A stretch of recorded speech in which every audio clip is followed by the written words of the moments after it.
मैं सीधे चलता हूँ अक्षरा सिंह के पास। भोजपुरी एक्ट्रेस मेरे साथ जुड़ गई हैं, मेरी फेवरेट एक्ट्रेसेस में से एक, एक्टर में से एक है अक्षरा सिंह। अक्षरा जी, मैं आपसे जानना चाहता हूँ, क्या रवि किशन ने कुछ गलत कहा?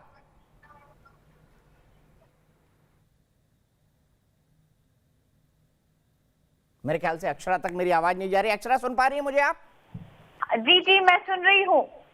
जी बताइए, क्या रवि ने कुछ गलत कहा? आप खुद भोजपुरी से आती है और मैंने कहा आप मेरी one of the favourite actors हैं, मुझे बताइए क्या रवि ने कुछ गलत कहा? सर, रवि जी ने जो आवाज उठाई है ड्रग्स के बड़े ही तेजी से पैर पसारने के लिए बॉलीवुड इंडस्ट्री में, वो बेहद ही अच्छी मांग की है।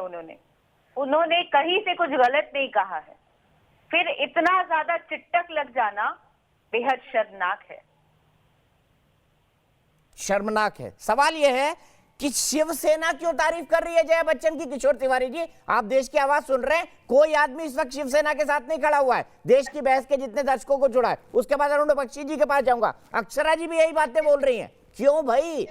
पब्लिक परसेप्शन के खिलाफ खड़े होकर कोई पॉलिटिक्स नहीं चल सकती। किशोर जी, आप इस बात को जानते हैं।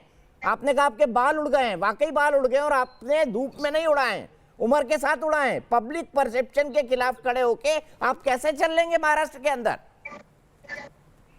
देखिए, के शर्मा साहब ने हमारे आरोप लगाए और शेखर सुमन जी ने जो कहा कि 19 जुलाई के पर अगर कार्रवाई होती तो उन्होंने कहा 3 महीने में सबूत मिट जाते हैं। तो देवेंद्र सरकार ने सारे सबूत मिटाने के लिए प्रयत्न किए। सर, सुशांत केस में आपने भी तो मिटा दिए। सुशांत केस में तो आपने भी मिटा दिए। अगर देवेंद्र सरकार ने मिटाए, मैं उसके लिए के शर्मा जी पर आरोप लगाऊंगा। अब मुझे बताइए, सुशांत केस में आपने नहीं मिटाए सबूत? रिया को क्यों छोड़ दिया? उसका फोन क्यों नहीं लिया? पहले दिन सुसाइड क्यों बता दिया?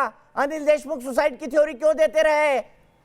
आपके लोग रिया के साथ क्यों खड़े हो गए? बहुत सारे सवाल हैं सर। और यहां पर करण जौहर की पार्टी के मामले में कहना चाहता हूं, विकी कौशल, मैं आपका बहुत बड़ा फैन हूं। करण जौहर, आप बड़े अच्छे डायरेक्टर हैं, बड़े अच्छे इंसान हैं, अच्छा इंटरव्यू करते हैं, लेकिन इस पर चुप्पी खतरनाक है। ये आपके खिलाफ जाएगी एक दिन।